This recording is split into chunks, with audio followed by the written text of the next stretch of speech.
예수 그리스도 이름으로 축복합니다. 우리 한국교회와 주의 종들을 그리고 제 동영상 설교를 시청해 주신 동역자 여러분, 성도 여러분을 예수 그리스도 이름으로 축복합니다. 또한 이 나라를 이끌어 가시는 윤석열 대통령과 유정자들을 축복합니다. 오늘도 복 있는 사람의 율법이라는 제목의 다섯 번째 시간으로 은혜 받는 귀한 시간으로 축복합니다. 먼저 그건 이렇습니다. 교통정리하고 넘어가겠습니다. 영적 무지의 반쪽짜리 축도에 대해서 정의합니다. 축도는 어떻게 해야 되는가? 고린도후서 13장 13절의 내용인 교회 서신서, 오늘날 교회 서신서에 나와 있는 율법책에 나와 있는 축도는 저 유대인에게 향하는 축도죠. 그래서 이 축도는 고린도후서 13장 13절의 내용인 교회 서신서의 내용으로 축도함으로 그 축도함의 주된 내용은 그 축도의 그것을 압축해서 말한다면 예수 그리스도의 은혜, 그러니까 당신은 십자가에 못 달려 죽기까지 우리를 그걸 갖다가 내어주신 것을 은혜라고 그러죠. 그래서 예수 그리스도의 은혜, 하나님의 사랑은 하나님께서 세상을 이처럼 사랑하사 독생자를 주셨으니 자기 아들을 내어서 십자가에 못 달려 죽기까지 사랑하신 그 사랑을 말하죠. 그래서 그 다음에 성령님의 교통, 내주하셔서 역사하신 걸 말하죠. 그래서 예수 그리스도의 은혜, 하나님의 사랑, 성령의 내주교통, 이것이 너희 무리에게 있을지어다입니다. 근데 이것을 뒷마무리를 이상하게 하는 분들이 좀 많이 있는데요. 그 좀 맞지 않습니다. 성경적으로 한다면 바로 아까처럼 살을 붙일 수 있습니다. 예수님의 은혜, 하나님의 사랑, 성령의 내주교통, 이걸 말하면서 약간의 살을 붙여가지고는 할 수 있지만 그 골격에서 벗어나면 안 되고 마지막에는 찌어다로 끝내는 것이 맞습니다. 어떤 목사님들은 축원하노라는 그런 축원하는 말을 쓰는데요. 이는 맞지 않습니다. 축원은 민수기서 6장 23절로서 28절에 나오는 그 유대인의 조금 서지에 말한 것처럼 유대인을 축복할 때 축도하는 의미를 맞습니다. 그렇기 때문에 그리스도인들에게 축도하는 조금 맞지 않다라는 것을 맞습니다. 축원과 찌어다는 선포의 의미를 갖고 있고 축원이라는 것은 간절히 원한다는 의미를 갖기 때문에 거기서도 엄청난 그 말의 단어의 차이점이 크다는 것을 우리가 한번 생각해 볼 수 있습니다. 또한 이 축도는 회중 가운데서 최고의 권위자인 연장자가 축복을 비는 행위입니다. 이 축도는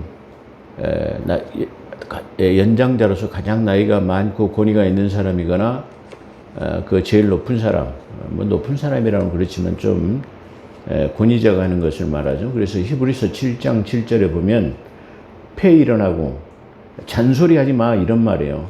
그냥 말할 것 없이 패 일어나고 그래요. 낮은 자가 높은 자에게 복빔을 받느니라. 그러니까 높은 사람이 낮은 자에게 복을 비는 행위가 축도예요. 그렇기 때문에 권위자, 연장자가 하는 것이 원칙입니다. 그래서 이 낮은 자에게 높은 자가 복을 비는 행위를 복빔을 받는다고 그렇게 말하고 있습니다. 질서에 따라서 차서대로 해야 합니다. 질서의 하나님이라고 우리는 늘 말하죠. 근데 그 질서를 잘 지키지 않는 그런 경우가 너무나 많이 봅니다. 부득이한 경우도 생길 수가 있습니다만 이 원칙은 지켜져야 하는 겁니다. 그게 영적 질서이기 때문에 그렇습니다. 예를 들어서 총회 모임이 있다면 총회장이 축도를 하는 겁니다. 총회장이 없을 때는 부총회장 또는 진경총회장의 가장 연장자인 증경총회장이 있다면 증경총회장이 해도 괜찮습니다.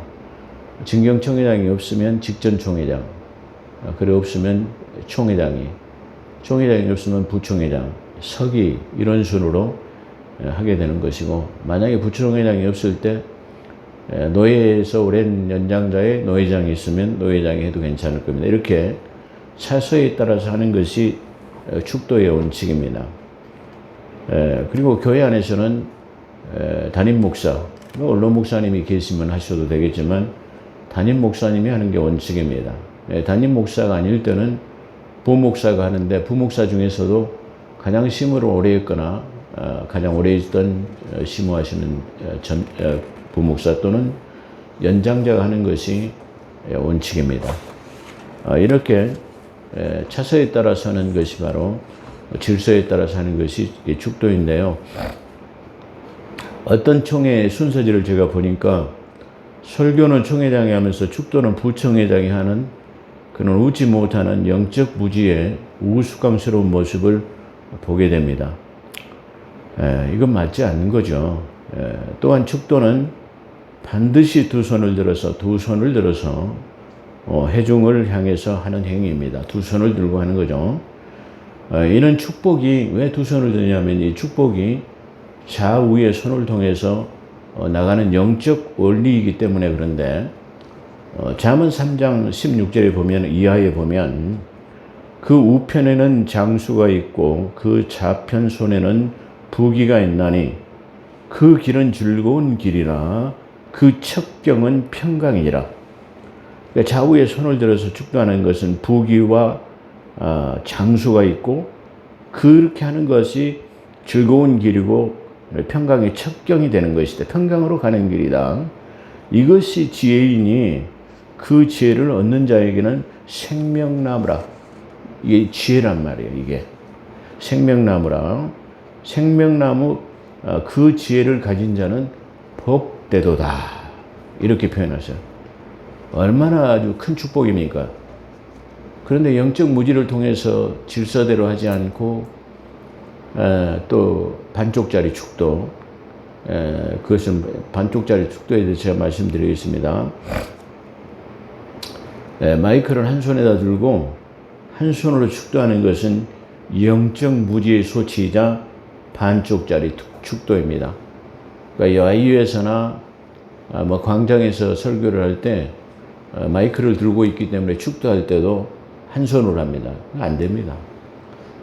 이때는 반드시 무성으로 하더라도, 마이크 없이 하더라도 두 손을 들고 하는 게 원칙이고, 만약에 사회자나 진행자가 있다면 축도하는 시간에 축도할 수 있도록 마이크를 대다 주는 게 돼서 축도하실 수 있도록 반쪽짜리 축도가 되지 않도록 해야 됩니다. 이런 것을 볼 때 우리 한국 교회가 이거 하나만 보더라도 얼마나 영적 무지에 있다는 것을 우리가 알 수 있는데, 이 시간을 통해서 축도에 대한 것을 바로잡습니다. 자, 본론으로서는 요한복음 15장 9절로 12절은 주님께서 이제 내가 얼마 안 있으면 십자가에 못 달려 죽을 것이고, 그 다음에 부활할 것이다. 그 다음에 공중 들림으로 내가 하늘에 올라갈 것이다. 그러고 난 다음에는 반드시 뭐가 오시냐면은 보혜사라고 하는 유로자이신 성령님이 오실 거다. 유로자. 나와 똑같은 성정을 가지고 나와 똑같은 분이다. 그분이 오시면 너희를 가르치시고 인도하시고 지도하시고 면려하시고 권고하실 거다. 이 성령님이 모든 것을 다 하신 건다. 그 말이에요. 그래서 내가 있는 것보다는 영적으로 존재하시는 그분의 영이 훨씬 너에게 있는 것이 유익하다. 지금 그걸 말씀하시면서 지금 이게 본문을 말씀하고 계신 것이다. 그렇게 말씀드릴 수 있어요. 그래서 요한복음 15장 9절로 12절은 주님께서 세상으로부터의 미움을 받아서 십자가의 고난과 부활, 그리고 유로자 성령이 오실 것을 가르치시고 죽기 전 제자들에게 유언하는 내용입니다. 그러니까 유언할 때는 가장 소중한 것을 자녀들에게 유언하지 않겠어요? 자기의 소중한 것도, 자, 내가 평소에 아끼는 거다. 네가 가져라. 내가 평소에 너희들이 잘 살 수 있도록 내가 아껴서 모아놓은 재산이다. 이렇게 주지 않겠어요? 그런 거 유산이라고 하죠. 또 그런 말을 유언이라고 합니다. 그런데 이 말은 그래서 주님께서 이제 얼마 안 있으면 십자가에 못 달려 죽으실 것을 지금 예견하시고 유언하시는 내용이다. 근데 그 유언이 지금 유언에다가 이렇게 말씀하시고 있다. 그런 말이에요. 그래서 9절을 보면은 아버지가 나를 사랑한 것 같이 나도 너희를 사랑했단 말이야. 아까 말한 그 축도처럼 하나님께서 이 세상을 사랑하사 아들 독생 성자를 이 땅에 보내셨어. 근데 예수님도 그 사랑 때문에 내가 십자가에 못 달려 죽었다. 그런 말이야. 하나님이 사랑한 것처럼 나도 너희를 사랑해서 내가 십자가에 죽을 것이다 말이야. 지금 그걸 설명하는 거죠. 아버지가 나를 사랑한 것 같이 나도 너희를 사랑한다. 그렇죠. 죽기까지 내가 너를 사랑한다. 내가 아버지의 계명을 지켜, 뭘 지켰다고요? 계명을 지켰다라는 거예요. 사랑이라는 계명을 지켰다라는 거죠. 아버지께서 내 아버지의 계명을 지켜 그의 사랑 안에 거한 것 같이, 그러니까 아버지의 뜻을 지켜야만 아버지 안에 있는 거예요. 그 아버지의 사랑 안에 아버지의 뜻을 거스리면 자녀가 아닌 거죠. 그러잖아요. 마치 그런 것처럼 지금 주님께서는 그걸 말해요. 내가 아버지의 사랑 안에 있기 때문에 내가 그 사랑을 지켰다. 그 계명을 지켰다. 지금 그런 말이에요. 내가 아버지의 계명을 지켜 그의 사랑 안에 거한 것 같이 너희도 계명을 지키면 내 사랑 안에 거하리라. 아니, 어떤 사람이 예수님의 사랑을 받는 자입니까? 아니, 아버지의 뜻 안에 있는 사람, 아버지가 말하는 것을 지키는 사람이 더 사랑받잖아요. 화랑방탕에 나가서 뭐 술이나 먹고 폭행이나 하고 이 쉽게 말하면 못된 짓이나 한다면은 아버지 근심거리가 될 수밖에 없죠. 근데 아버지를 따라서 순종하고 아버지가 말하는 것들의 교훈을 지킨다고 한다면 그 칭찬받는 아들이 되는 것이죠. 그런 것처럼 내 아버지의 계명을 지켜 나는 그 사랑 안에 내가 거했단 말이야. 그런 것처럼 너희도 계명을 지켜 내 사랑 안에 거하라. 그렇죠. 사람들이 말로는 주님 사랑합니다. 뭐 찬양을 받으십시오. 그냥 여삼이구를 다 갖다가 붙이면서 뭐는 안 지켜요? 계명은 안 지켜요. 에베소서에 네 믿음을 네가 증거로 보여라. 믿음을 뭘로 보입니까? 내가 하나님의 자녀인 것을 하나님께서 명령하신 11조를 내는 것도 다시 말하면 그 사랑 안에 거하는 거예요. 그게 계명이에요. 또 그걸 내가 믿음의 사람이라는 증거하는 것은 바로 주일날 교회 나가잖아요. 다른 믿지 않는 사람들은 전부 세상 속에 있지만 우리가 주일날 딱 하나님의 자녀로 와서 앉는 거, 이게 얼마나 소중하고 귀한 것인가요? 그렇잖아요. 이게 뭐예요? 증거예요. 사람들에게, 세상적인 사람들에게 나는 예수 그리스도인이라고 하는 증거를 보이는 거예요. 딱 주일날 곱게 차려입고 성경을 딱 들고 전부 다 교회 차를 기다리고 교회로 가는 것을 보면 그게 뭐예요? 세상 사람들에게 그래 나는 믿음의 사람이요라고 하는 증거를 보이는 거예요. 얼마나 귀중한 겁니까? 저 유대인들은 특별히 히브리 민족들은 이 복색을 달리합니다. 복색. 이 복색을 달리하는데 그들은 겉옷에다가 술을 답니다. 술이라고 하는 것을 달아요. 술이 뭐냐 그러면 이 겉옷 맨 밑단에다가 뺑 돌아가면서 이 조그마한 솔방울처럼 동글동글 이렇게 매듭을 지어가지고 솔방울을 쭉 다는 거, 술을 단다. 그래. 이 겉옷과 밑단에다 달고 소매에다 술 달는 옷을 입고 있어요. 그러면 뭐죠? 그렇게 그런 복색을 하고 다니기 때문에 저 사람은 유대인이야 라고 하는, 저 사람은 하나님을 믿는 사람이요 라고 하는 그걸 나타내는 거예요. 그러잖아요. 히브리인들은 또 다른 특색이 있어요. 특색. 그죠? 그들은 나시른으로서 수염을 깎지 말라고 그랬어요. 완전히 우리처럼 면도로 밀질 않아요.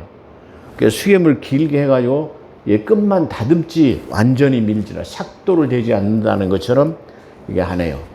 그러니까 수염을 길게 하고 다시 말하면 밑에 술이 달린 옷단에 술이 달린 옷을 입고 다니면 그 사람은 뭐예요?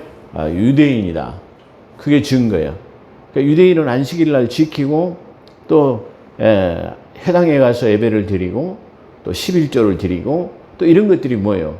그게 다 뭐냐면 바로 내가 하나님의 사람이 되었다라고 하는 증거다. 그걸 말할 수 있어요. 자, 그렇기 때문에 너희가 말로만 나를 사랑한다고 말하냐? 내 사랑 안에 거한다고 한다면 내가 너희가 뭐예요? 내 계명을 지켜. 지금 제가 무슨 헌금이나 이런 것에 대해서 말하는 게 아닙니다. 계명을 지키라는 거예요. 계명. 계명은 십계명을 우리가 떠올릴 수 있는데 이 십계명은 모세가 시내산에 올라가서 하나님께로부터 돌판에다 받은 그걸 말할 때 그 십계명이에요. 그러면 그 십계명은 다른 말로 하면 율법이에요. 율법을 압축해서 최우선적으로 지키라는 계율, 명령이 바로 이 계명이다. 그런 말이에요. 그래서 거룩한 것 같이 내 아버지의 계명을 지켜 그의 사랑 안에 거한 것 같이 너희도 계명을 지키면 내 사랑 안에 거하리라. 내가 이것을 너희에게 내가 지금 너희에게 이것을 일러주는 것, 다시 말해 가르치는 것은 그런 뜻이죠. 내 기쁨이 너희 안에 있어. 그렇기 때문에 내가 아버지 것을 다 지켜가지고 항상 불안하거나 근심 걱정이 없는 주님 주시는 하나님이 주신 평안 안에 기쁨 안에 내가 거한단 말이야. 그렇기 때문에 내가 누리는 기쁨처럼 너희도 내 안에 있을 때 그 기쁨을 충만하게 누릴 수 있다는 걸 내가 지금 말하는 거다. 그런 말이에요. 그래서 내가 너희 안에 있어 너희 기쁨이 충만하게 하렴, 충만하도록 지금 하기 위해서 근심 걱정이나 그런 것들을 내려놓게 하기 위해서 지금 하나님 안에 있어라. 그 하나님 안에 있는 것이 계명을 지키고 살면은 반드시 기쁨이 충만하게 되는 삶이야. 그리고 그것이 곧바로 하나님의 사랑을 받는 자의 증거다. 그걸 말해요. 자, 그래서 내 계명은 곧 내가 너희를 사랑하는 내 계명은 내가 너희를 사랑해. 내가 너희를 얼마나 사랑해가지고 내가 죽기까지 십자가에 못 달리 죽는다 말이야. 거기까지 사랑했다 이 말이야. 그게 하나님께서 내게 주신 계명이다. 나는 그것을 지키러 오셨다. 예수님은 예를 들어서 인류의 6,000년 중에서 예수님은 이 땅에 오셔서 몇 살만 살았어요? 33년 6개월밖에 안 사셨어요. 성부 시대는 구약의 비포 크라이스트 4,000년을 성부 하나님이 다스리던 시대예요. 예수님은 33년밖에 안 사셨어요. 그러면 33년 이후에 누가 오셔요? 내주하시는 성령님이 오셔가지고 이 세상 끝날까지 우리를 지도하시고 다스리시고 그 다음에 마지막에는 뭐 한다고요? 견인이라고 하는 우리를 끌어올려가는 그 역할을 하시는 분이 성령 하나님이에요. 근데 이 성령님은 2000년을 갖다가 역사하시는 거예요. 그러니까 성부 하나님은 4000년, 성령 하나님이 2000년, 예수님 몇 년이요? 33년밖에 안 돼요. 근데 이 33년 중에서도 3년이라고 하는 공생의 기간을 통해서 성자 하나님으로서의 아들 하나님으로서의 자기의 사명을 완수해 버린 거예요. 3년 동안에. 그렇기 때문에 자기의 임무는 끝났기 때문에 3년 만에 끝났기 때문에 더 이상 여기서 임무가 끝났기 때문에 있을 필요가 없다. 그런 말이에요.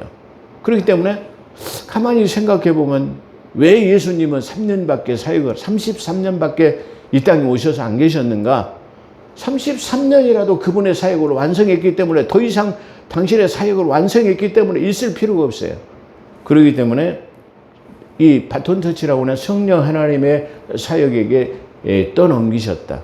그것이 가장 유익한 사역이다. 나는 내 사명을 감당했다. 내 계명, 하나님께서 내게 주신 계명은 바로 십자가에 못 달려 죽어가지고 부활한 것인데 부활하고 난 다음에 공중 들림이 내가 사역이 내게 하나님께서 내게 주신 계명이다. 나는 그걸 다 지켰어.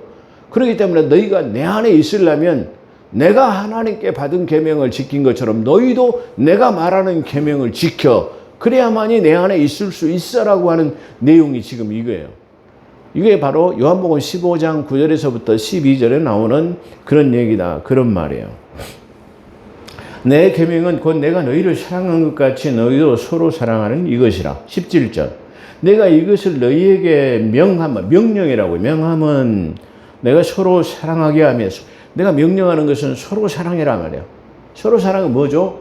바로 하나님을 주 너희 하나님을 사랑하고 내 이웃을 내 몸과 같이 아끼고 사랑하라. 이웃 사랑이에요. 사람 사랑을 말하는 거예요. 나는 모두를 위해서 사랑한 것처럼 너희도 이게 다 이루어 놨단 말이야.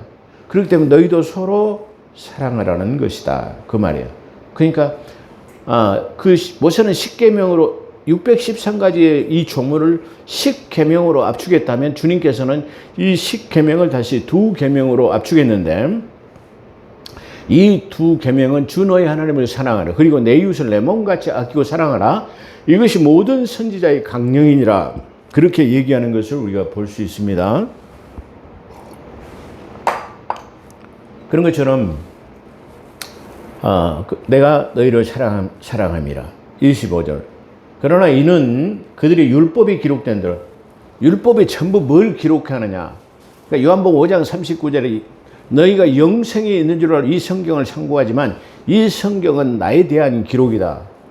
모든 성경의 기록이 뭐냐면 오실 메시아에 대해서 말하고 있어요. 메시아가 오셔야만이 그분이 모든 우리의 죄악을 모든 것을 회복시킬 수 있어요.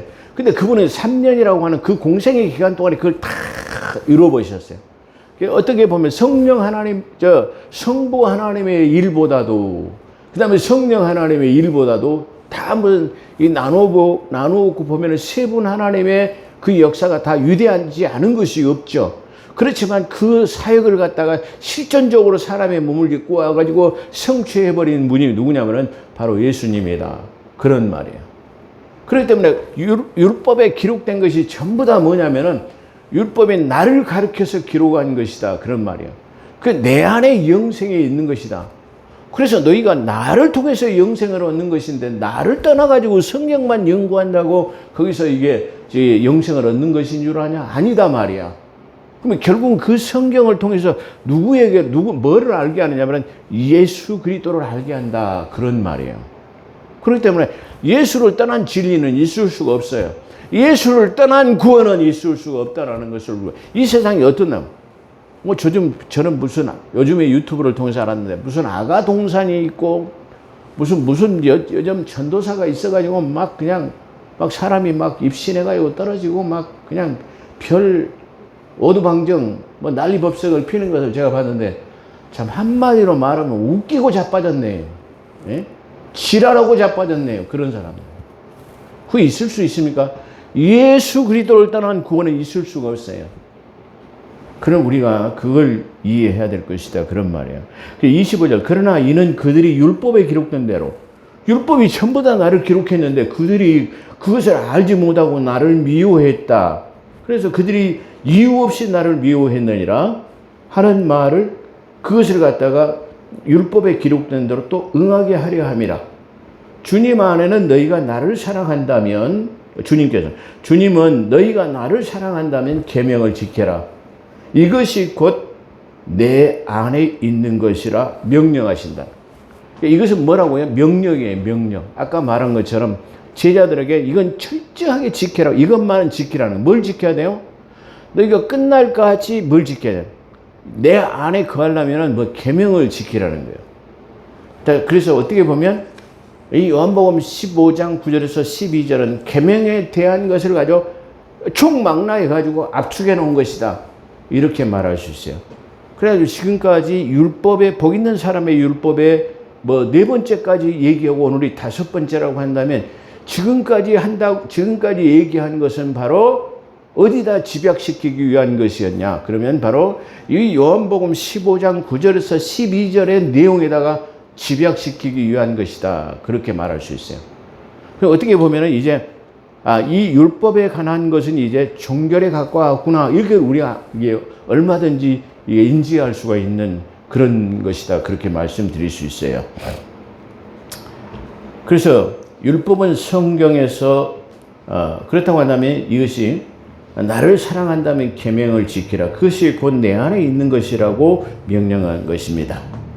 율법은 성경에서 다양한 명칭과 성격으로 나타납니다. 자, 이 명칭에 대해서는 지난번에 제가 잠깐 언급했지만 엘로임, 엘로아 로이, 엘로아 샤다이 무슨 여러 가지 이름이 있다고 말씀드렸죠. 하나님의 이름이 그런 것처럼 율법에 관한 것도 여러 가지 명칭으로 나타나고 있는데 첫 번째는 율법은 하나님의 말씀의 다양한 이름과 특징으로 나타납니다. 그래서 첫 번째로는 율법은 여호와의 율법이라고 말해요. 한번 하나님이나 똑같은 이름이지만 야훼 여호와의 율법으로 그렇게 말씀하고 있는데, 이 앞전에 우리가 공부한 것처럼 시편 1편 2절에, 그 다음에 시편 112편 1절에, 그 다음에 시편 119편 35절에 여호와 율법으로 기록되어 있습니다. 주의 율법이라는 이름으로는 시편 119편 44절에 기록되어 있습니다. 그 다음에 그래서 하나님의 율법이라는 명칭은 하나님의 율법, 아까는 여호와의 율법, 그 다음에 뭐라고 했어요? 네, 여기서 여호와 율법, 그 다음에 주의 율법, 그 다음에 하나님의 율법이라는 명칭으로는 다니엘서 6장 5절에 기록되어 있다. 모세 율법 책이라고 그렇게 표현한 것은 여호수아가 8장 31절과 32절에 기록하고 있습니다. 또 자유케 하는, 온전케 하는 율법이라는 말로는 야고보서 10장 25절에 기록하고 있습니다. 율법은 불같은 것이라고 신명기 33장 2절에 이렇게 말하고 있습니다. 또 율법은 자유롭게 하는 것이라고 야고보서 2장 12절 등에 묘사되고 있습니다. 이 율법은 또한 진리라고 그렇게 말합니다. 이 율법은 시편 119편 142절에 율법은 진리라고 말해요. 그렇죠? 요한복음 17장 17절에서는 성령이 진리시니라, 하나님의 말씀이 진리시니라, 예수가 진리니라. 근데 여기서 한 가지 더 첨가한다면 진리는 뭐냐면 율법은 진리다. 지금 그렇게 말하고 있습니다. 그래서 이 율법은 진리라고 말한다. 시편 119편 142절에 말하고 있습니다. 또한 율법을 세우신 분, 제가 이 서두에 말씀을 드렸지만 저 법 없이 살아나가는 저 이스라엘의 종살이하고 애굽에서 종살이하고 있던 저들을 이렇게 불러내가지고 하나님의 선민 이스라엘 백성으로 살아가기 위해서 법을 주셨어요. 하나님께서 세우신 법이 뭐예요? 바로 율법이다. 율법은 누가 만들었냐 그러면 제가 앞전에 설교했어요. 하나님이 친히 세우신 것이라고 말해요. 그래서 이사야서 33장 22절, 율법을 누가 만들었냐? 모세가 만든 거 아니에요. 이스라엘의 군주 유명한 성군이었던 다윗이나 솔로몬이 만든 것이 아니고 하나님께서 친히 만드신 것이에요. 그런 측면에서 이 율법은 항상 하나님이 만든 것인 게 의롭고 선하고 거룩하고 다 그런 거예요. 그래서 이것을 갖다가 이렇게 표현하고 있습니다. 따라서 율법은 의로운 것이라고 시편 119편 172절에 말하고 있습니다. 또 선한 것이라고, 율법은 선하다고 로마서 7장 12절에 말하고 있습니다. 또 디모데전서 1장 8절에도 율법은 선하다고 말합니다. 또 율법은 거룩한 것이라고 로마서 7장 12절에 말하고 있습니다. 또 이 율법은 신령한 것, 영적인 것이라는 말이죠. 신령한 것이라고 로마서 7장 14절에서 말하고 있습니다. 또한 율법은 공의로운 것이요, 아주 쉽게 말하면 치우치지 않는 아주 공정한 공의로운 것이라고 그렇게 말하고 신명기 4장 8절에 말하고 있습니다. 또한 율법은 뭐한 것이다? 율법은 안전한 것이라고 시편 19편 7절에, 그래서 여호와의 율법은 완전하다. 그래서 다시 눈을 밝게 하고 이렇게 그런 말이 나오죠. 그런 것처럼 시편 19편 7절에는 율법은 안전한 것이다. 그렇게 말합니다. 그래서 복 있는 사람의 율법 다섯 번째로, 이 다섯 번째 율법에 관한 것을 결론한다면, 주님을 사랑한다면, 주님의 사랑 안에 거한다면 율법을 지켜야 된다라는 거예요. 그렇기 때문에 지금 우리 한국에서 율법은 구약이야, 율법은 복음이기 때문에 다 끝나고 그래서 안 지켜도 돼, 그래도 된다고요?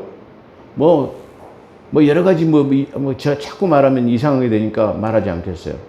전부 다 이건 구약에 있는 율법도 지금 현재는 다 지켜야 돼요. 그런데 복음 안에 있기 때문에 율법을 지키지 않아야 된다라는 이상한 망언을 하는 것은 이 성경을 도대체 이렇게 많은 장면들이 율법에 대해서 주님께서 친히 그걸 명령이라고 이걸 지키라고 말하는데 그걸 안 지켜도 된다고요?